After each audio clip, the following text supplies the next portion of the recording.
Let's stand up po para basahin po ito ng magkakasama. Kung kaya niyo po sabayan-sabayan, tayo po tayo. Matthew chapter 22 verse 23 hanggang 33. At basahin po natin ito. Ako na yung magbabasa, pero kung gusto niyo sabayan, mas maganda sabayan niyo. At mamaya i-translate natin ng Patagalog. Kaya mahaba yung preaching natin kasi nagta-translate pa tayo sa Tagalog na. Sabi po dito, the same day came to him the Sadducees, which say that there is no resurrection, and asked him, verse 24, saying, Master, Moses said, if a man die having no children, his brother shall marry his wife, and raise up seed unto his brother. Verse 25, now there were with us 7 brethren, and the first, when he had married a wife, deceased, and having no issue, left his wife unto his brother. Likewise the second also, and the third unto the 7th, and the last of all, the woman died also. Therefore, in the resurrection, whose wife shall be of the 7? For they all had her. Jesus answered and said unto them, Ye do err, not knowing the Scriptures, nor the power of God. For in the resurrection they neither marry, nor are given in marriage, but are as the angels of God in heaven. But as touching the resurrection of the dead, have you not read that which was spoken unto you by God, saying, I am the God of Abraham, and the God of Isaac, and the God of Jacob? God is not the God of the dead, but of the living. And when the multitude heard this, they were astonished at his doctrine. So let's pray. Panginoon po naming banal sa langit, tulungan niyo po kami, Panginoon, na talagang kami makinig ng buong puso para sa inyo, at ito po ay maisagawa po namin sa araw-araw yung mga pag-aaralan po namin dito. At naway Lord, ulit, kung meron pa po ditong mga tao na hindi pa po ligtas at hindi alam yung kaligtasan, naway itong oras po na ito, sila po ay manampalataya sa inyo, Kristo Jesus, bilang kanilang tunay na Panginoon. May relasyon sila na ikaw ang kanilang Panginoon, at sila po ay alipon rin po ninyo katulad ng ginawa po namin sa pamagitan lamang ng inyong lakas. At naway Lord, gabayan niyo po ako sa pagtuturo. Salamat sa pribilehiyo po na ito. At sana po lahat ng lalabas sa aking bibig ay manggagaling po sa inyong lakas lamang, at hindi ako aasa sa aking lakas o talino. At Lord, kayo po ang maluwalhati, hindi po ako. Patawarin niyo kami sa mga kasalanan din po namin, at basbasan niyo po yung bawat isa ng karunungan na maintindihan muli ito. And we pray all this, Lord, in Jesus' name. Amen. Upo po tayo. Kaya po, siguro po minsan-minsan pag nagdarasal, sana magbasbasan ng ano. Di ko po alam kung naaalala niyo o hindi yung mga napag-aaralan natin. Sana sinusulat niyo, may ballpen kayo, may lapis. Okay. Ang title po ng ating pag-aaralan niyan is ito, Why Err in Scripture. Sa Tagalog po, bakit tayo magkakamali tungkol sa salita ng Diyos? Bakit pa tayo nagkakamali? Ba't nagkakamali pa? Kasi ito po yung ginagawa o nangyari po sa kwento po na ito. Ito ay tunay na buhay, hindi po ito kathang isip lamang. Okay, hindi ito kathang isip kasi bago po ako mag-resign doon sa Upwork, at ang kliyente po kung saan po ako nagtatrabaho is Google. Okay? At yung hiling team na napasukan ko po is about people and persons. Ngayon, sa people and persons po, ang nakakalungkot na talagang labag po sa loob ko. Siguro kaya ako inalis na ng Diyos po doon sa trabaho na yun. Ang gusto po ng Google, pag galing po sa Biblia, ito po ay kathang isip lamang. Ito ay kwento-kwento, ito ay isang alamat. Ganun po katindi po si Google ngayon. Hindi ko po maatin yung bagay po na iyon. Na ako po mismo ang nag-aasikaso doon sa data, at ilalagay ko po doon fictional character. Pag sinabi niyo pong fictional character, ito po ay gawa-gawa lamang, kunyari sa palabas. Ano ba yung sa mga palabas ngayon na sikat ngayon na pinapanood ninyo? Batang Quiapo. Si Cardo Dalisay ba yun? Si Cardo Dalisay po ay fictional character. Pag nanonood po kayo ng mga superhero, si Superman po ay fictional character. Ibig sabihin hindi siya totoo, kathang isip lamang. Isipin mo yung Bible na napatunayan na talaga ba history as archaeology, na ito po ay history book. Ito po ay ginagawang kathang isip na po ng Google sa ngayon. So maaasahan po yung Google pagdating sa pag-search? Hindi ko po masabi. Okay? Pwede po ako kasuhan ngayon ng Google about the one kasi sinasabi ko ito. Pero yun po talaga ang totoo. At ito, ako po ay nagtrabaho po sa Upwork at yung aming kliyente ay ang Google. Hindi pa nakakalungkot. So sabihin nila si Kristo ay gawa-gawa lamang. Pero pag nakita po yung history lahat ng pag sinabi ko pong archaeological, hello? Ibig sabihin archaeological lahat po ng mga building dyan at saka pangyayari sa oras, saktong-sakto po yun sa nakalagay sa Biblia. At tunay na nangyari itong mga bagay po na ito. Pati nga po yung arko ni Noah, Ben, tulungan niyo po si Ben. Ano po, yung mga adults na makinig po lahat. Na? Hindi niya naman mag-alper, topic nila. Kaya yung mga, pati yung arko ni Noah po, nakita po yan. Doon po sa may bansang Turkey na po ngayon. Yung tawag doon ay bansang Turkey. Kaya sa bansang Turkey, nakita po yung barko ni Noah. Kaya okay lang yan, Ben, hindi yan, okay lang yan. Kaya na ano lang. Wala dito ako palit. Para lang kasi ako rin ay naging bata rin at naging lumilipad yung isip natin. Okay? So, ayun. So, yung mga bagay po na yun, totoo. Pero dito po, ang sabi nga po dito, why do err in Scripture? Nakasulat na po, bakit pa tayo nagkakaroon ng mali? Ba't pa tayo nagkakamali pa? Harap-harapan na nakasulat, harap-harapan na sinasabi na po ng Diyos. Pero hindi pa rin po tayo naniniwala. Kahit mismo Kristiyano minsan, tigas ng ulo natin bilang isang Kristiyano at nakakahiya sa Diyos po yun. Diba? Ang isa pong pinakamadaling usapin po dyan is huwag ka mag-alala. Pero may pagdebate pa. Yun yung nakasulat sa salita ng Diyos Huwag kang mag-alala. Ano yung Philippians 4:6? Huwag kang mabalisa o huwag kang mag-alala. Okay? Kundi sa lahat ng bagay, ikaw po ay magligaya or rejoice and give thanks. At sinabi rin yun sa Matthew chapter 7, huwag kang mag-alala. Hindi ba, di ba? Yung ibon, yung bulaklak, masigit pa tayo doon. Pero tayo, alala tayo ng alala. Kailangan lang natin isundin yung salita ng Diyos at tayo ay bibigyan niya po ng pangangailangan po natin. So dito sa Matthew chapter 22, verse 23, sa first point po, pinag-uusapan po ko sa nila dito sa resurrection. Ano po yung resurrection? Ang yung resurrection, ito po ay yung pagkabuhay ng magmuli. Mabubuhay ba tayo magmuli? Okay? So ito po yung pinag-uusapan po kasi dumating po yung mga Sadducees dito. Ngayon po yung mga Hudyo po, meron po sila iba-ibang sekta. Yung Pariseo po, Sadduseo, at meron pa po isa, dalawa pa po na hindi ko na maalala. Pero yun po yung pinakasikat ngayon, Pariseo at Sadduseo. Yung mga eskriba po, hindi po yung sekta. Mga eskriba po, sila po yung nautusan po o nakatask na sila po ay magsusulat ulit ng salita po ng Diyos sa libro. Sila po ay magsusulat. Ang dami po nilang ritual dyan na dapat po sila po ay talagang maayos pagsusulat at nasa sa ulo po nila ito. So dito, sa first point, people resurrected written in the Bible. So totoo ba na may pagkabuhay ng magmuli pagkatapos ng ating buhay dito? Kaya tingnan po muna natin mga taong nabuhay magmuli ng mga nakaraan na. Sa 1 Kings chapter 17 verse 17 hanggang 24, di nyo na po kailangan buksan nyo. The widow and the Zarephath's son. Ito po, yung anak po nitong balo po na ito ay namatay. May kita nyo yan sa 1 Kings chapter 17 verse 17 hanggang 24. Pero siya po ay binuhay pong muli sa pamamagitan po ni Propetang Elijah. Nabuhay po ulit yung bata na yan. At ganoon din po yung disipulo po ni Elijah, si Elisha naman. Ganoon din.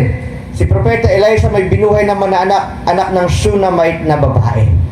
Okay? At nabuhay ulit itong anak niyang lalaki mula sa pagkamatay. Kayo po kaya pag nakakita kayo ng patay na sa kabaong nila, talaga alam niyo inembalsa mo. Alam niyo po pag inembalsa mo yung patay, tinatanggal yung dugo sa loob ng katawan. At nilalagyan pa po ng formalin yan. So, imposibleng mabuhay na muli yung taong yun. Paano pag bigla nabuhay na muli? Di ba kadalasan kayo matatakot? Siniisip niyo sa mga palabas ni Dolphy, natatakot yung mga tao Pero siguro sa mahal sa buhay nun, matutuwa yung mga tao mahal sa buhay nila. Kasi nabuhay na magmuli yung patay. Hindi po ba? So, ganun. Shunammite tuman. Tapos dito, si Elisha ulit. Patay na si Elisha, sa propetang Elisha. Pero po sa 2 Kings chapter 13 verse 20 and 21, yung isa po sa Shunammite woman, 2 Kings chapter 4 verse 18 hanggang 37 po yan. Ito naman, patay na si Elisha. Siya po ay nakalibing na. Pero po sa kanyang libingan, meron po ulit na isang nabuhay na magmuli doon. At mababasa niyo po yan. So 2 Kings chapter 13 verse 20 hanggang 21. And the widow of Nayan's son. Yung anak po ni Nayan, ganito po, no? Ito yung unang-unang tao, no? Sa bayan ng Nayan, meron po dito na isang tao na binuhay po ni Jesucristo. Nabuhay po ulit yung tao po na ito. Tapos yung anak na babae ni Jairus, ito po si Jairus, Luke chapter 8 verse 40 hanggang 56. Ganito po yung nangyari dyan. Yung bago po na namatay na po yung anak ni Jairus. Ngayon si Jairus ay pumunta kay Kristo. Bago nga siya nakalapit kay Kristo, may humawak doon sa laylayan ng suot ni Kristo na talagang dinudugo ng ilang taon na napakatagal na. Pero nung sabi niya, mahawakan ko lang yung laylayan ni Kristo, ako mawawala na yung sobrang pagdudugo ko. At wala nga, gumaling. Pero doon siya, pupunta siya doon sa bahay ni Jairus. Pero doon, nabuhay po muli yung anak na babae ni Jairus. Tapos yung si Lazarus rin po, yung kapatid ni Martha at saka ni Maria. Okay, si Maria at saka si Martha. Naalala si Maria po, yung nakikinig si Martha po, yung trabaho ng trabaho. May kapatid sila, pangalan Lazarus. Okay, siya na inaagnas na si Lazarus doon sa libingan. Pero binuhay na magmuli ni Jesucristo. So may resurrection nga. Okay? At ganoon din, maraming pang mananampalataya nung si Kristo po ay inilibing. Nung nabuhay na magmuli si Kristo, yung mga nananampalataya po, nakasama siya sa libingan, ay nagsibuhay din ulit. Diba? So isipin nyo na lang, isang malaking libingan, nakatakip po, tapos nabuhay na magmuli mga patay. So nagpakita sa inyo. Pagmahal niyo sa buhay ulit yan, tuwan-tuwa kayo. At ito naman, si Tabitha po, sa sa mga apostoles na po ito, nabuhay po muli si Tabitha. May babasa niyo po yan sa Acts chapter 9 verse 36 to 43. Ibang mga verses po dito kay Jairus, Luke chapter 8 verse 40 hanggang 56. Kay Lazarus po, Bethany, John 11. Yung iba't ibang mga mananampalataya santo sa Matthew chapter 27 verse 50 hanggang 53 po. Okay? Si Tabitha po sa Acts chapter 9 verse 36 hanggang 43. Binuhay siya magmuli. At si Eutychus o si Eutychus sa Acts chapter 20 verse 7 hanggang 12. Kasi po ganito po, nung araw po na yun ay nagtuturo si Pablo. At inabot po hanggang hating gabi kasi gustong-gusto po makinig ng mga tao. Yun po ang ugali po ng mga unang mga Kristiyano noon. Kahit gabihin hanggang madaling araw, siguro pag tayo ay nagmamature kayo, sana ganun yung mangyari. Pangarap ko po yun sa ating church kahit hindi na po ako, siguro kahit wala na po ako dito, sabihin natin nandoon na po ako kasama ng ating Ama sa Langit, eh sana naman talagang ayaw niyo magsialisan sa church hanggang gabi. Kasi mayroon akong alam na church na kinukwento nila hanggang gabi, pupunta pa sila dun sa bahay ng pastor para ituloy yung pakikipagkulitan, pag-usap tungkol sa Diyos. At syempre iba-iba pang mga bagay-bagay. Okay? Yun po talaga yung Lord's Day. Pinag-aaralan yung salita ng Diyos buong araw. At pa iba-iba yung nagsasalita. Siyempre, iba yung formal na tayo nag-worship at iba yung nag-fellowship naman magdamagan. Okay? At si Jacob, nakasama namin sa fellowship namin minsan. Sawang-sawa na si Jacob. Laro na ng laro doon. Kami nagkukwentuhan pa rin kami mga pastor. Sabi ni Jacob, naantok na. Kwentuhan pa rin ng kwentuhan tong 5 ito, itong 6 na ito. Hindi pa nagsasawa sa isa't isa to. Simula tanghali hanggang gabi. Nagkukwentuhan pa rin. Nagsibabaan na sa sasakyan, nagkukwentuhan pa rin sa kanto. Hindi ba nagsawa? Kasi pinagkukwentuhan namin yung bagay-bagay, pero most of the time, nakadirekta pa rin po sa salita ng Diyos. Pero dito po yung si Eutychus, nasa 3rd floor siya, nahulog, namatay. Pero binuhay po ulit ni Pablo sa pamamagitan lakas ng Diyos pa rin. Okay? So, ganun po. At pag tinignan, binasa po, pinag-aralan po natin yung Revelation. At napahapyaw po natin Pagkatapos po ng rapture, aakyat tayo sa langit, di ba? Kasama yung ating katawan. Pagbuhay pa tayo nun, yung physical nating katawan, pagbuhay pa. Pero pag hindi, kasama tayo dun sa yung ating kaluluwa at yung ating mga katawan, kahit durug-durug na yan, pinirapiraso yan, ay aakyat ng Diyos sa langit, kasama ng mga buhay na Kristiyano nun. Aakyat dun sa alapaap. Okay? And then after that one, magkakaroon ng tribulation, 7-year tribulation. After the 7-year tribulation, may millennial reign. Bababa tayo ulit dito sa lupa. Resurrection na po yun. Tapos pagkatapos sa 1,000 taon, ay anong gagawin ng Diyos? Sisirain niya yung mundo. Okay, kasi lalabas na naman yung tunay na hindi nananampalataya. Siyempre, yung mga taong nananampalataya, hindi madadamay doon. Ano mangyayari po ulit? Gagawin na po yung bagong mundo at bagong langit na. Ito itong kalangitan po natin dito. At tayo magkakaroon po ng walang hanggan. So may resurrection po ayon po sa Biblia. May pagkabuhay ng magmuli. Pero ito sa mga taong nananampalataya kay Jesucristo na siya po ang kanilang Panginoon. Kasi pag hindi, saan kayo pupunta? Kayo po ay forever na mamamatay. Tandaan niyo po yung pagkamatay po ay ganito, ipaghiwalay. Kasi si Adan, si Eva, di ba? Kinain nila yung prutas ng karunungan tungkol sa tama at mali. Pero nung kinain, sabi ng Panginoon, mangyayari sa kanila, mamamatay. Pero yung pagkamatay po nila, hindi patay na pisikal, kundi yung pagkahiwalay. Kasi ang ibig sabihin po ng kamatayan na pagkahiwalay, sila po ay nahiwalay sa Diyos, nahiwalay po yung banal na Espiritu sa kanila, yun po yung kamatayan nila. At yun din po yung kamatayan natin bilang isang tao hanggat hindi pa tayo nabubuhay ng magmuli. Okay? At sila po ay pinalayas doon sa paraiso. Kung hindi sila nagkasala, nasa paraiso sana tayo ngayon at hindi tayo nagkakasala at isa lang ang batas na dapat natin sundin. Hindi kakainin yung prutas ng karunungan tungkol sa tama at sa mali. Ngayon yung pagkamatay po na physical po, yung pagkahiwalay po yan sa ating physical na katawan kasi may kaluluwa pa tayo. Ngayon pagkatapos ng physical nating kamatayan, saan kaya tayo pupunta? At sinabi sa Hebrews chapter 11, it is appointed unto man. May appointment tayo. Di ba pag kayo magpapadoktor, may appointment kayo minsan? So, may appointment. Nakatakda sa isang tao na siya ay mamatay, pero pagkatapos nito, paghahatol na kaagad. Wala nang purgatorio. Hatol na kaagad yan. Ikaw ba ay tao na nananampalataya na si Kristo Jesus ay tunay mong Panginoon sa iyong puso? May relasyon ka bang ganon? O hindi? Pag hindi ka Kristiyano o tunay na Kristiyano, kasi ang Kristiyano ibig sabihin na nananampalataya kay Kristo talaga. Okay? At talagang susundin mo siya ng buong puso. Ibig sabihin, ikaw ay nakabihis ng kabutihan ni Kristo at hindi niya nakikita yung kasalanan mo. At ikaw ay pupunta doon. Magkakaroon ka ng buhay na walang hanggan. Okay? Ngayon pala may buhay na walang hanggan ka na pag nananampalataya ka. Pero pag hindi, may ikalawang kamatayan ka pa. At ito ay susunugin ka sa dagat-dagatang apoy. Okay? Ulit, ang kabayaran ng kasalanan ay tsak-tsak-tsak. Kamatayan. Ulit, ang regalo ng Diyos ay buhay na walang hanggan. Regalo yan sa pamamagitan ni Kristo Jesus. Sumisilip-silip na yung Berman, so gumaganon-ganon na si whenever I see boys and girls setting down. Sumisilip-silip na yan. Okay?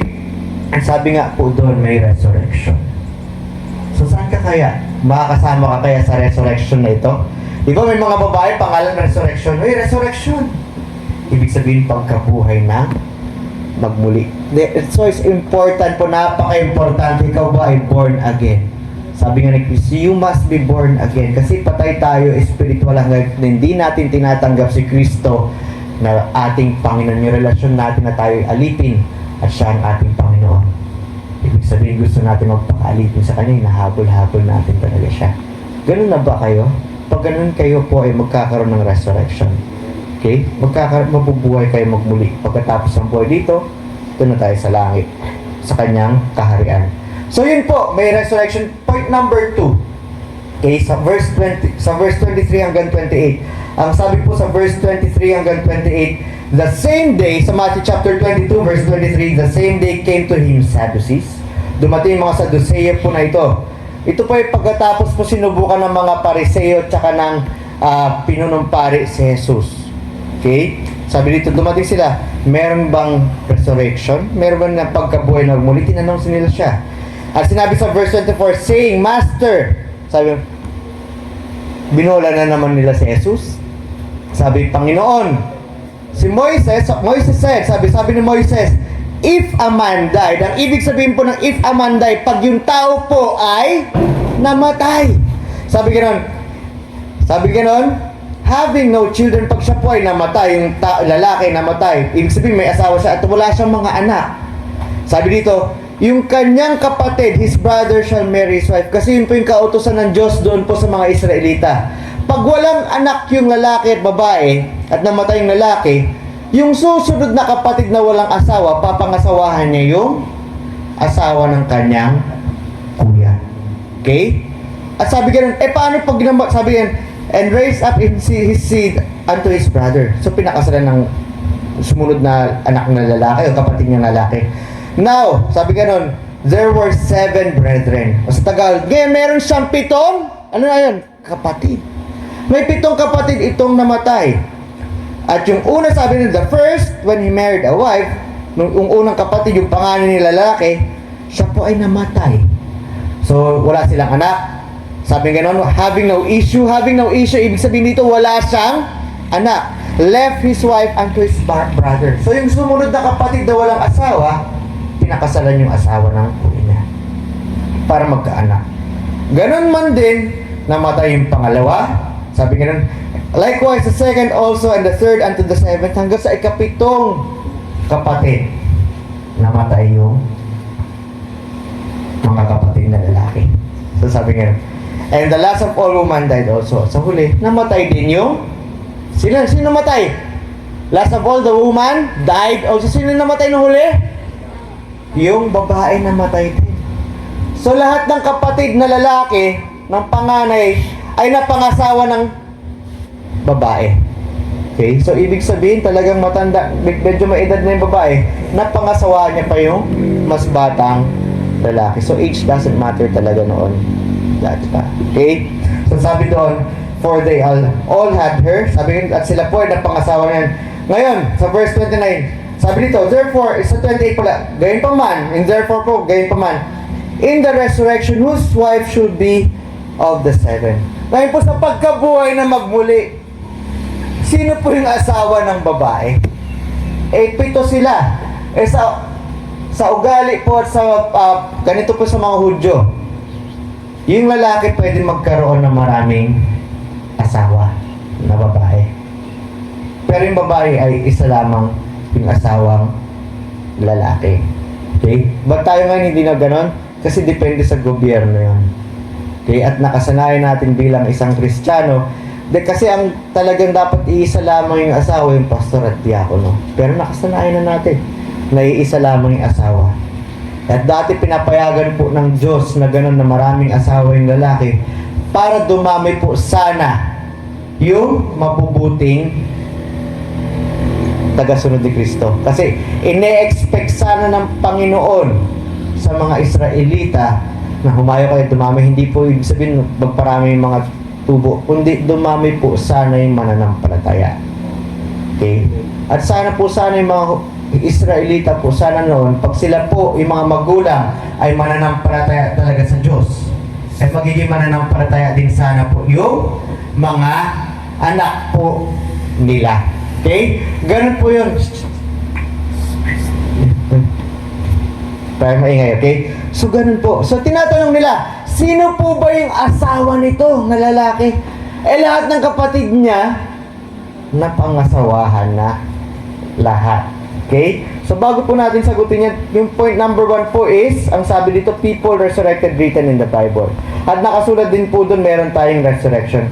Ngayon, itong mga Sadducees po na ito, nagtatanong po sila para i-testing lang yung Panginoon.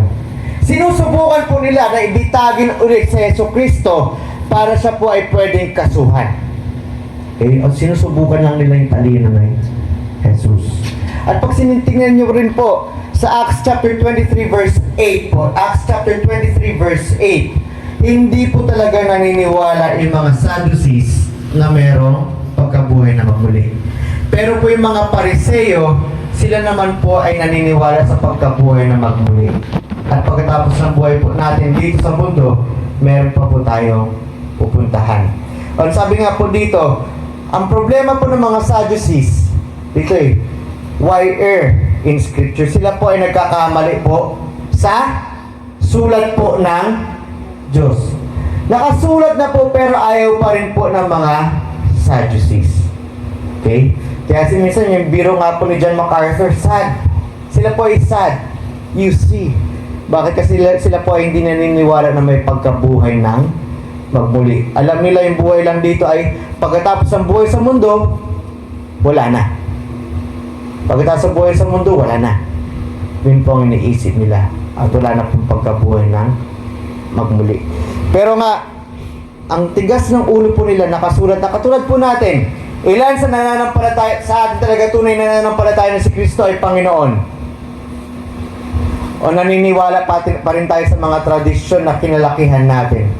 Hindi, lumaki ako dito, dekandado na ako dito, nakatanikala na ako dito, ito yung paniniwala ko. Pero hindi mo binabasa yung salita ng Diyos ng maigi.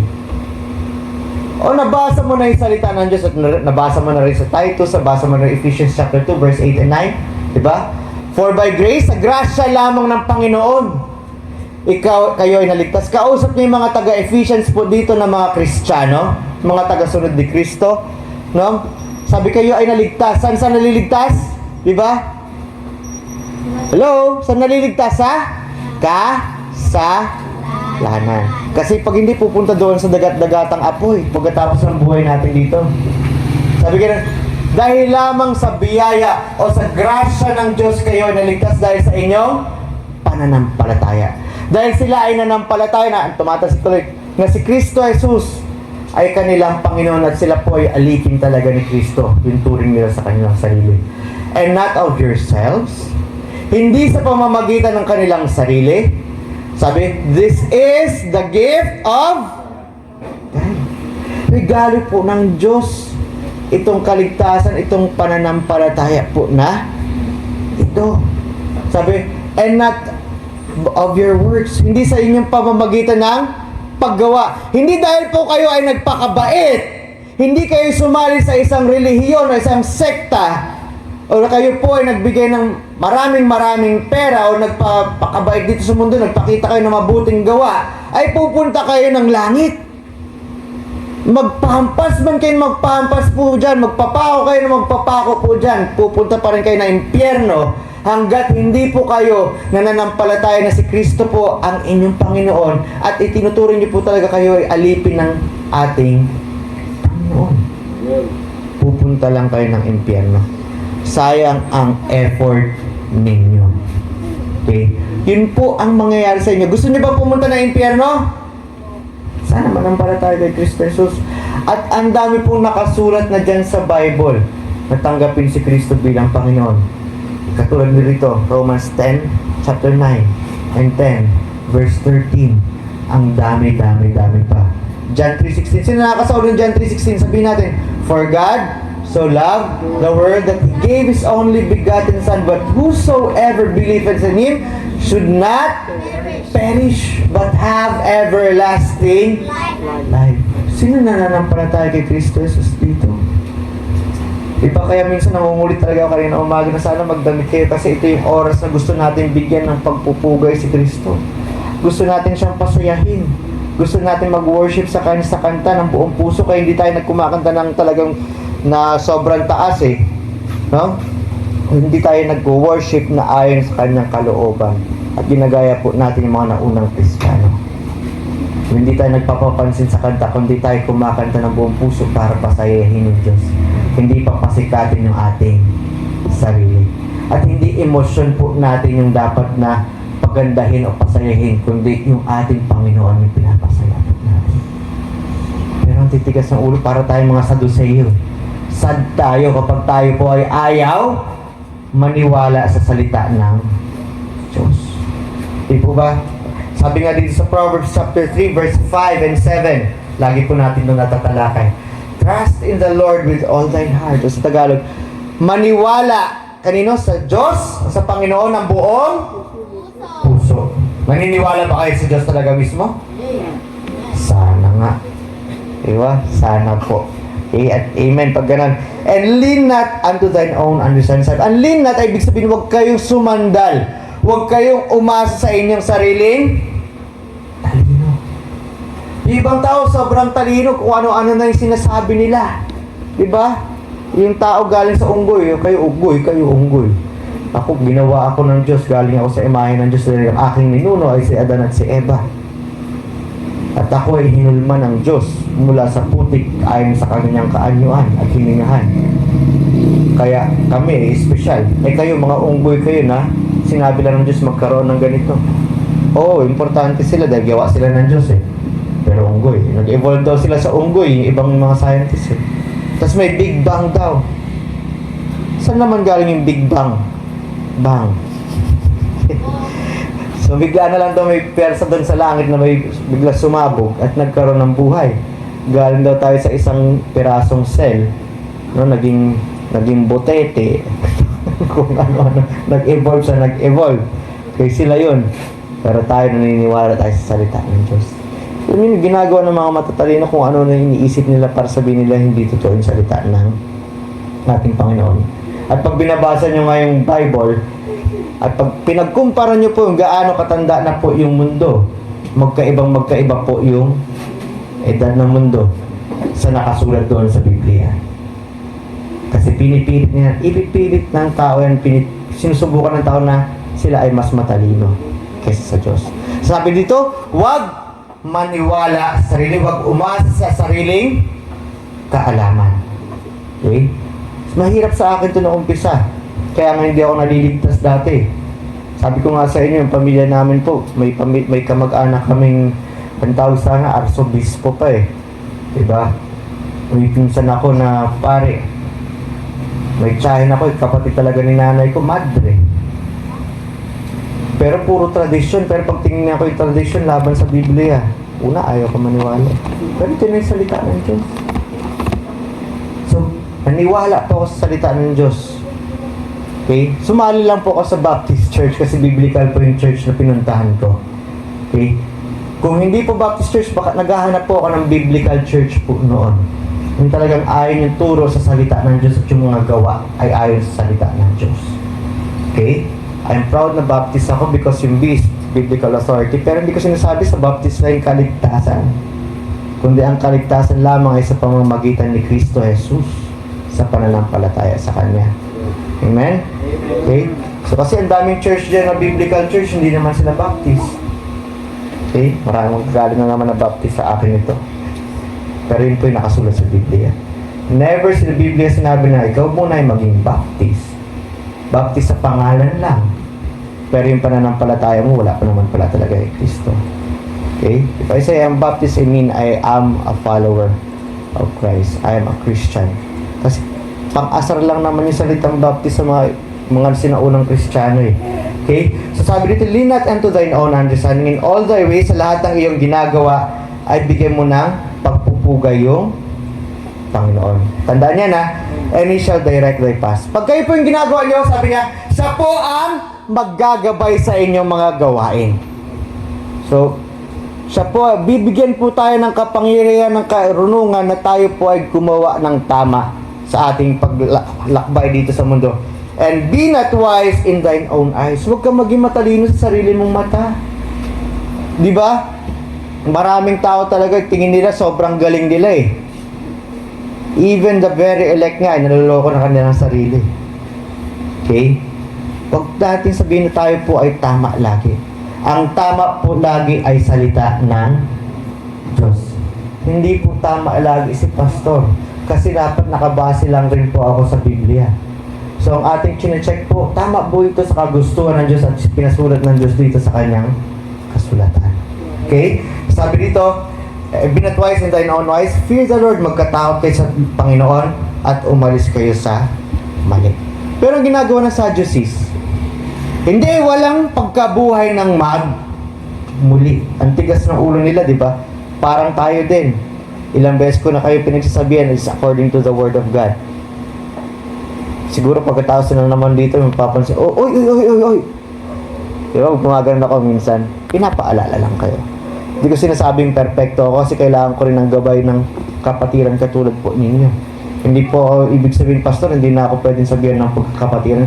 Kaya po tayo dito ay naghahasa sa isa't isa. Isaiah 5 verse 21 sabi, "Woe unto them that are wise in their own eyes." Ang woe po ibig sabihin kaawa-awa. Kaawa-awa sila na tingin nila sa kanilang sarili, sila po ay matalino and prudent in their own eyes. At tinitingnan nila, sila po ay tama sa mga ginagawa nila sa kanilang mga sariling mga mata lamang. Again, ang ating pinagbabase na ating ginagawa ay dapat yung salita ng Diyos.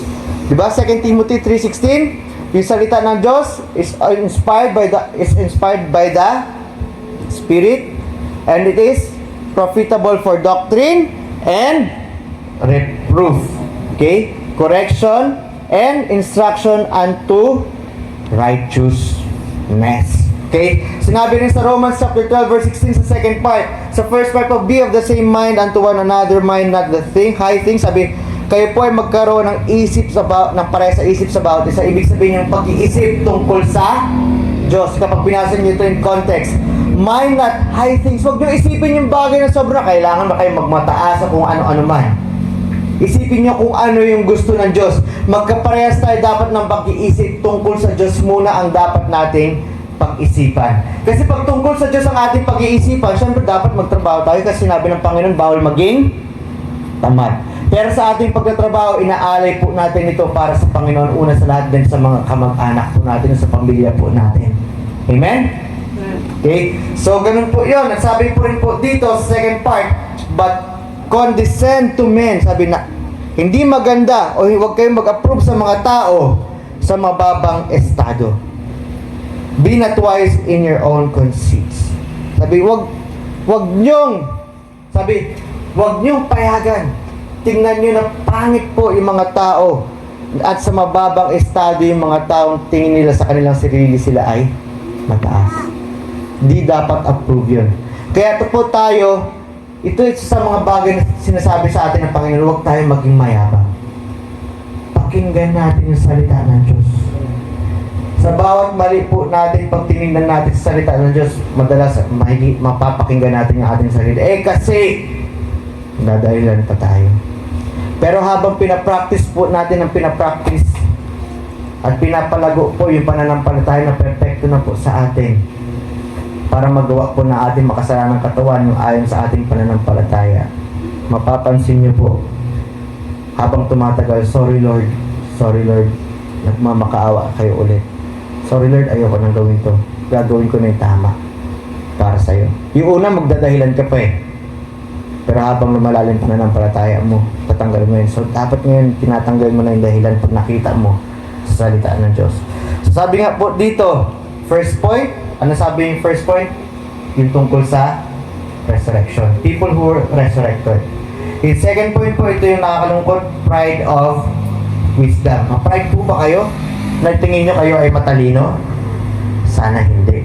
Okay? Matalino po yung Diyos. At pinasulat niya po sa mga tao yung dapat nating maintindihan, malaman, nakasusulat sa Biblia. Third point po, persevere through Scripture. Sa verse 29 po ng Mark chapter 22, sa verse 29, ito po yung sinabi ng Panginoon. Okay. Ito yung sinabi ng Panginoon, Jesus answered and said unto them, si Jesus po ay sumagot at sinabi sa kanila, you do err. Kayo po ay nagkakamali. Sabi niyang ganon, not knowing the Scriptures nor the power of God. Hindi nyo alam yung salita ng Diyos at yung kapangyarihan ng Diyos. Third point po, ito ulit, is persevere through Scripture. Okay, first point po, people that were resurrected. Okay, and second point po is pride of own wisdom. Third point po, persevere. Ibig sabihin ng persevere, tayo po ay magpatuloy. Tayo po ay magtitiis. Tayo po ay magtsatsaga sa pamamagitan ng salita ng Diyos. Ito na naman, salita ng Diyos. Noong Wednesday na naman, nagsabi ulit, basahin po natin yung salita ng Diyos. Amen? Hindi ko po alam bakit dito po tayo nalalagay. Ibig sabihin, matigas yung ulo natin tungkol sa salita ng Diyos. Okay? Diba sa salita ng Diyos, ang naging example po natin last Wednesday is dapat nagsusoul winning din po tayo. Sino na po dito nagsusoul winning? Yung kahit isang tao man lang, bahagyan po natin ng salita ng Diyos. Kuha po kayo ng tracts, kaya eto, hingi po kayo. Okay? Hindi ko na po nilalagay dito, hindi ko kasi alam kung baka pinampupunas nyo kung ano-anong bagay, baka ginawa nyo yung tissue paper. Okay? Hindi ko alam Pero kuha po kayo eton para pag may nakita po kayo, bigyan nyo po. Tungkol po sa Diyos yan, sana po tanggapin nyo si Kristo bilang Panginoon. Ibig sabihin, nagpapakaalipin po kayo. Explain nyo po yan. Okay? Hindi po ako magtataka kung bakit po yung ating church ay hindi masyadong lumalago kahit tayo po lahat ay soul winning. Kasi pag sinabi mong kailangan mo magpakaalipin sa Diyos, hindi ka tanggap-tanggap sa laman natin yan. Maintindihan? Pero yun po yung tama explanation po yung pagtanggap kay Kristo bilang ating, alin? Panginoon. Okay? So, sa persevere through Scripture, yun po ang ginawa ni Kristo. Sabi niya, kayo ay nagkakamali tungkol sa salita ng Diyos at tungkol sa kapangyarihan ng Diyos. Maintindihan? Kasi hindi po tayo nagbabasa, hindi po natin iniintindi yung salita ng Diyos. Katulad ngayon, daldalan po tayo ng daldalan. Yung iba kunwari nakikinig, pero lumilipad na yung isip. Gumagano, nag-fly away na yung isip. Fly away, oh glory. Diba? Kung ano-ano man. Sinusulat nyo kaya itong mga to? Hindi, pastor, na makikita naman po namin yan sa Facebook Napansin nyo, iba hindi ko na nilalagay sa Facebook. Para sana kayo magtanda at isulat nyo po sana yung salita na ating napag-aaralan. Kahit ako po, nare-review po ito. Itong mga napag-aaralan po natin. Kasi ito, galing po sa Diyos, hindi naman po sa akin. Pag tama, galing sa Diyos yan. So sabi rin po dito, persevere through Scripture, 1 Corinthians chapter 3, verse 18 to 19, let no man deceive himself. Huwag niyong pabayaan na lokohin niyo inyong sarili. If any man among you seemeth to be wise in this world. Pag tingin niyo po kayo ay matalino dito sa mundo, let him become a fool. So ito yung ginagawa. Dapat, kung iniisip niyo kayo na po ang pinakamakatalino o matalino kayo dito sa mundo, magpaka-baba muna kayo. Magpaka-bobo muna kayo. Sabihin niyo muna sa sarili niyo, wala akong alam. Bakit? Kasi kailangan niyo pong malaman yung tungkol sa salita ng Diyos. Sabi, let him become a fool, yun pa ibig sabihin, that he may be wise. Tanggalin yung mga opinion nyo sa inyong buhay. Okay? Maraming motivational speaker, pero yung mga salita nila kaya tama sa Biblia. Tanggalin nyo yung mga bagay-bagay na yan. Di ba sa mga bagay na yan, laban lang, kaya mo yan. Kaya mo yan. Wala kang ibang maasahan kundi ang sarili mo, pero baliktad sa Bible. Tanggalin nyo yung mga bagay na yan at check nyo muna yung salita ng ating Diyos. Magpakabobo muna tayo, sabihin, bobo ako, wala akong alam, Panginoon. Gusto kong malaman yung tungkol sa iyo. Yun po ang ibig sabihin ng verse na ito. For the wisdom of this world is foolishness with God. Yung karunungan po ng mundo na ito ay kabubuhan po para sa Diyos. Kasi kadalasan po ay taliwas po yung karunungan ng mundo na ito para sa Diyos. Isipin nyo, sabihin nila dapat sumali muna kayo sa relihiyon namin bago kayo makapunta sa langit. Tama ba yun? Isipin nyo, sasabihin nila hindi totoo na si Kristo ay Diyos, hindi siya kaparesan Diyos Ama. Ayaw nilang tanggapin yung, ano yung sabi doon sa John chapter 10 verse 30? I and the Father is one. Ako at ang Diyos Ama ay iisa. Iisa sila, isang silang Diyos. Magkaibang katauhan lamang. Magkaibang persona lamang po sila, pero iisa silang Diyos. Sabihin pa natin, hindi, magpapakabait muna ako para makapunta ng langit. Hindi po. Sabi, tanggapin niyo si Kristo bilang inyong Panginoon. At sabi nun, pagka ikaw ay patay, pwede ka ipagpadasal para makapunta ka ng langit sa ibang mga sekta. Ngunit ang sinabi ng Biblia, pagkatapos po ng buhay po dito sa mundo, pag ikaw ay namatay pisikal, paghahatol na. Last chance na po natin ito. Hanggat hindi ka naliligtas, pag ikaw ay bigla ang namatay ngayon, at hindi ka pa nananampalataya na si Kristo Jesus ang iyong Panginoon buong puso, ikaw ay pupunta ng impyerno. Yung sinasabi naman ng iba, hindi. Magpabinyag ka na magpabinyag, mga Mormons. Magpabinyag ka para sa namatay mong lolo. Lolo mo sa tuhod. Lolo mo pa, noon pa. Pabinyag ka ulit, kaya ilang beses lang nilublob sa tubig. Iba nakakalungkot, yung tawag nila sarili nila Jehovah's Witness, pero yung tinuturo po nila, wala daw pong ganito, walang resurrection. Wala daw pong kaharian ng Diyos. Walang impyerno. Ngunit sinasabi sa Biblia, di ba? Meron. Meron. Ang kulit eh. Meron nga yun, nasa kasulat sa Biblia. Ba't mo tinatanggal sa konteksto? Di ba? Huwag tayong matigas ang ulo. Sabi nga dapat magpakabobo muna tayo at tanggapin. Ibig sabihin nito, unlearn the things of the world. At alamin niyo kung ano po ang mga bagay tungkol po sa Diyos. Yung kanyang ugali, yung kanyang mga gawa, at yung tinapos niya ng gawa para sa atin. Amen? Para naman alam niyo talaga. Okay? So, yun po. Medyo iksian na lang po natin iyan dahil po tayo ay 45 minutes na po.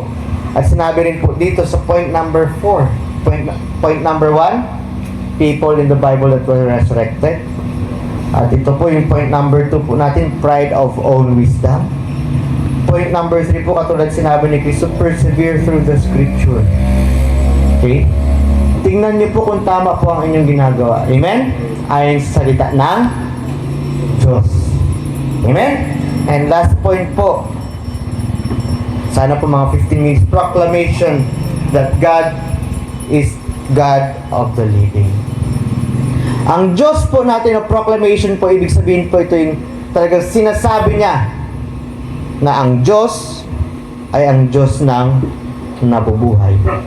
Ang Diyos po natin ay Diyos ng mga buhay. Kasi sino pa ba yung mga Diyos ng patay? Mga Diyos-Diyosan po ng mga tao. Sarili natin, mga Diyos-Diyosan na ginawa natin ng anito, yung pera, Diyos-Diyosan din yan. Pag kayo po yung nagpapakaalipin sa pera. Sabi nga, buti pa ang pera may mukha. Bakit ang mukha? Walang pera. Diba? Kasi iba sa atin mukha ng pera talaga. Karamihan po sa tao talaga yung pera talaga ang kanilang sinasamba sa kanilang buhay. Kaya nga sila gustong magsugal eh. Kasi past money. Scatter dito, scatter doon. Talpak dito, talpak doon. Way dito, way doon. Tong-its dito, tong-its doon. Diba? Mahjong dito, mahjong doon. Swimming sa lamesa kung saan-saan. Diba? Nakaw dito, nakaw doon. Kurakot dito, kurakot doon. Kasi pera yung nagpapabuhay sa kanila. Hindi sa Diyos. Minsan yung pride ng sarili, kaya sabi ko, sarili natin minsan Diyos-Diyosan natin. Tanggalin natin yan. Okay? Lalo na yung mga hindi paligtas, tanggalin nyo yung pride nyo sa sarili nyo. Diba? At sabi nga dito, kahit ligtas ka na, baka meron ka pa rin pride. Sabi nga ng Panginoon, trust in the Lord with all thine heart at lean not unto thine own understanding. So dito po, okay, sa verse 30 po kasi nito, itong ating sinabi po ito dito sa verse 30 mismo na Matthew chapter 22. For in the resurrection they neither marry. Dito po sa pagkabuhay na magmuli tayo, sagot ni Jesus. Okay? Medyo discuss po natin to, hindi ko na binigyan ng iba pang point para hindi humaba. Sabi dito, sa resurrection po, sa pagkabuhay na magmuli ng mga patay, sabi dito, hindi na po kayo mag-asawa. Naintindihan? Hindi na kayo mag-asawa. Pero masaya po kayo. Nor are given in marriage. O hindi na kailangan mag-asawa. Kasi dito sa kultura po natin sa Pilipinas, hindi ka masaya pag wala kang jowa. O pag wala kang asawa. Ay, walang jowa. Diba? Kaya yung mga bata, nauuto na kailangan may jowa, hindi naman kailangan. Kaya lakas, tayo rin, kahit ako nagkakasala, wala kang jowa, kawawa ka naman, hindi naman. Diba? Hindi kasi kasulat sa Bible naman talaga, sana magkaroon ng asawa. Sabi nga sa verse 30, but are as the angels of God in heaven. So pag tayo po ay namatay na buhay na magmuli, tayo po ay katulad ng mga anghel. Di po natin iniisip, ano ba yung buhay ko po dati? So isipin nyo, pag ito yung sinasabi ng Bible, ano ba yung buhay ko dati? Tayo pa ba yung ibig sabihin, magkakaroon pa tayo ng problema? Ay, kawawa naman yung asawa ko doon sa lupa. Wala na siyang kasama. Ay, kawawa naman yung anak ko doon sa mundo. Hindi po. Hindi na tayo binibigyan ng kalungkutan ng Diyos. Hindi katulad na sa impyerno, katulad po ng mayaman, iniisip-isip niya pa rin po yung mundo. Pero tayo doon sa langit, todo kasiyahan na po tayo. Todo kasiyahan po tayo doon sa langit. Sabi niya, katulad po tayo ng mga anghel. Oo, nandoon pa ngayon mga naging nakasama natin nung buhay pa po tayo dito, pero yung ugali po natin sobrang saya. Kasi yun po ang bigay ng Panginoon, yung buhay talaga. Wala nang kalungkutan, wala nang luha sa langit. At sinabi nga po dito sa verse 31, but as touching the resurrection of the dead, have you not read that what was spoken unto you by God, saying, sabi, hindi niya na naman nabasa yon. So, ibig sabihin,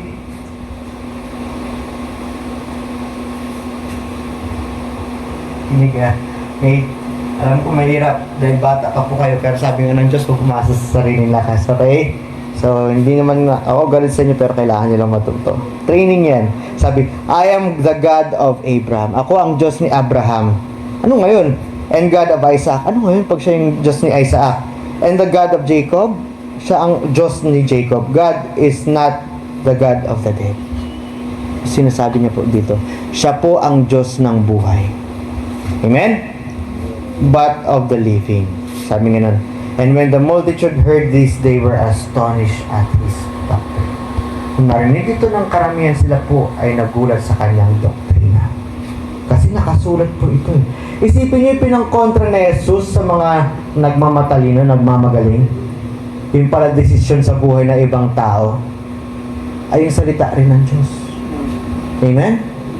Kasi sinabi dito sa 1 John chapter 3 verse 2. Sabi nga, Beloved, sabi ni John sa mga taga-Israelita, aking mga minamahal, now are we the sons of God.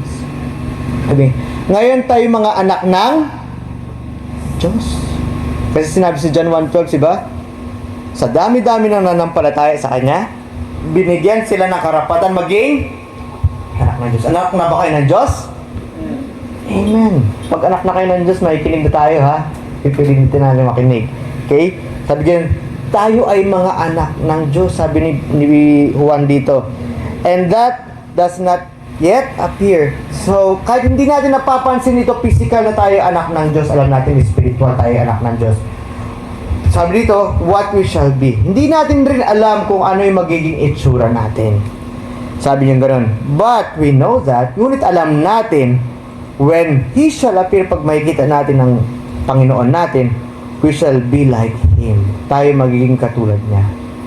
Heavenly body, katulad ng mga anghel. Hindi naman katulad na tayo ay Diyos din. Okay? So, ibig sabihin, pag si Jesus po ay tumatago sa mga pader, kaya na natin yun. Pag ang Diyos po ay maliwanag, malamang maliwanag din po tayo. Pag ang Diyos po ay lumilipad-lipad, lumilipad-lipad na rin po kayo. Yun po ang sinabi dito, we will be like Him. Yun lang po imagination ko, okay? Sabi dito, for we shall see Him as He is. So makikita na natin talaga si Jesus kung ano talaga yung pagkabanal niya bilang isang Diyos. Kasi nagkatawang tao siya, nilimit niya yung kapangyarihan niya para hindi tayo mamatay. Para hindi mamatay yung mga taong nakakita sa Kanya. Kasi pag hindi niya nilimit yung kanyang kapangyarihan, pinakita niya yung buong gloria niya dito sa mundo, patay lahat ng makasalanan. Eh, sino po yung makasalanan? Lahat ng tao makasalanan eh. Eh, kapag hindi paligtas yun, mananampalataya, patay yung mga yan. Pero pagkatapos ng buhay po natin dito, kaya po tayo mga Kristiyano, hindi po tayo natatakot na mamatay. Kasi alam na natin kung saan tayo pupunta. Ito rin yung sinasabi ng verse eh. Bakit? Kasi sinabi ni Kristo, siya yung Diyos ng buhay. Hindi tayo mapupunta sa ikalawang kamatayan, kundi tayo ay buhay na. Kasi we were already born again. Mawawala lang, maiwalay lang tayo sa katawan natin physical. For a meantime. Pansamantala. Pero makakasama ulit natin yung ating katawan na physical sa second coming of Christ. At doon po sa rapture. Kapag tayo ay sigurado maabot, kasama tayo doon sa rapture kasi hindi pa nag-rapture. Amen? And sa Matthew chapter 22 verse 32 sabi dito, I am the God of Abraham and the God of Isaac and the God of Jacob. Ano ba yung ginagawa ng Diyos dito? Binibigyan sila ng buhay na walang hanggan. Yung Diyos po noon ay parehas pa rin po sa Diyos sa ngayon. Hindi po murderer yung ating Diyos. Okay? Siya ang may desisyon kung kailangan na mawala ng tao kasi sa ikabubuti po yun ng mga mananampalataya. Amen? Sa ikabubuti po yun ng mananampalataya. Kaya kailangan po mangyari yung mga bagay na yun. At may papakita po kung gaano po kamahal ng Diyos yung mananampalataya laban po sa hindi nananampalataya sa Kanya. Amen? So yun po. Sabi dito, God is not the God of the dead, but the God of the living. Amen?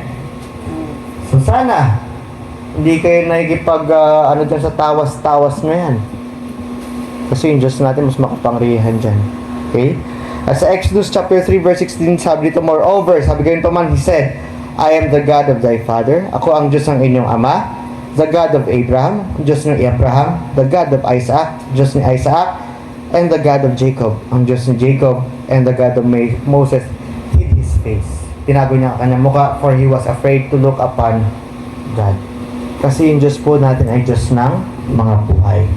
Kasi siya rin po nagbigay ng buhay kay Abraham, kay Isaac, kay Jacob, kay Moises, kay Noah, at marami pang mananampalataya.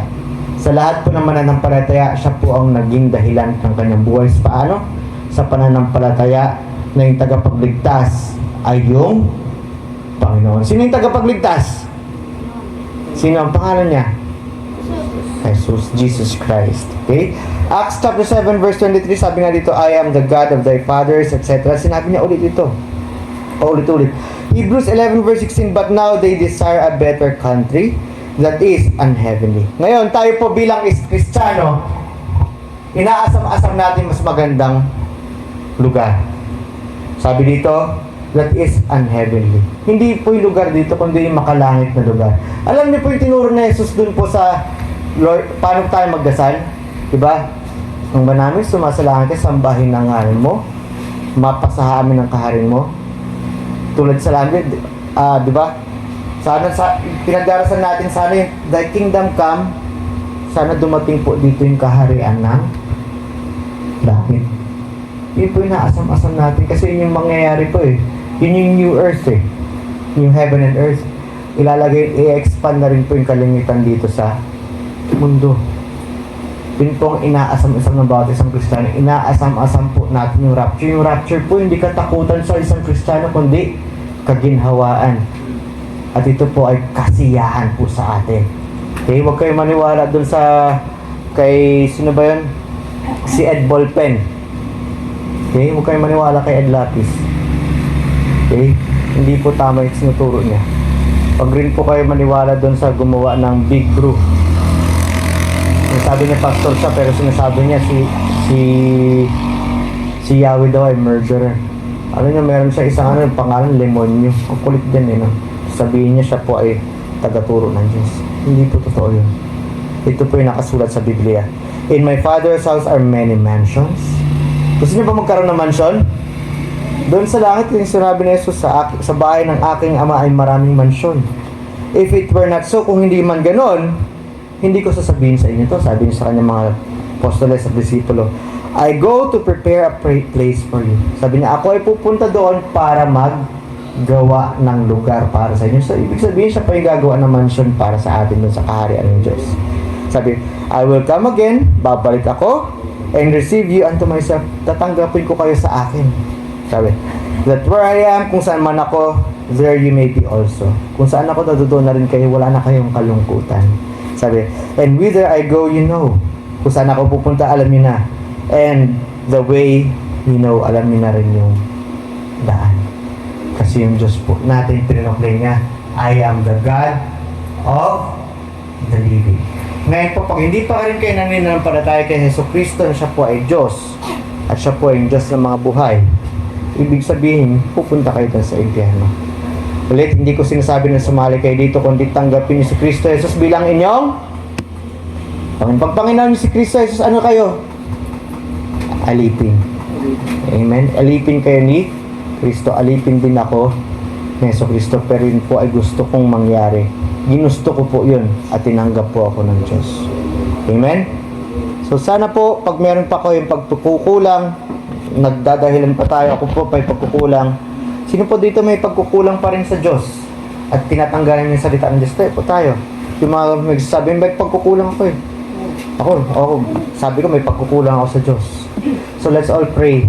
Kung pray natin yung bawat isa na nagsasabi may pagkukulang. Lord, kahit kami mananampalataya, ako po mismo, Panginoon, bilang pastor ay marami po akong pagkukulang sa inyo. At ako po yung nagdadahilan. Kadalasan, nakikita ko nagdadahilan ako laban sa inyong salita. Pero salamat, Panginoon, sa pagkakalabit, pagpapalo po sa akin. Naway po, Panginoon, yung mga kasamaan po ay ko po dito sa True Vine Baptist Church ay hindi na kailangan paluin. Kundi, Lord, paalalahanin niyo lang po sila. Salamat po, Panginoon, na ginamit niyo ako na paalalahanin sila. At Lord, sa mga hindi pa puligtas, sana tanggapin nila kayo bilang Panginoon. Ibig sabihin talaga sila ay gusto maging alipin po ninyo ng buong puso. At sinabi niyo nga, ito po ay forever na pag sila ay tumanggap sa inyo na kayo po ang kanilang Panginoon. Katulad ng ginawa po namin sa pamamagitan lamang ng inyong lakas dahil hindi po namin nagawa ito kundi sa pamamagitan ng lakas ninyo, sa pamamagitan ng katauhan nyo na banal na Espiritu na naggabay sa amin. Maraming pong salamat po, Panginoon. Ulit, basbasan niyo po lahat and we pray all this, Lord, in Jesus' name. Amen. So upo po tayo muna lahat and we will sing one more song as a congregation.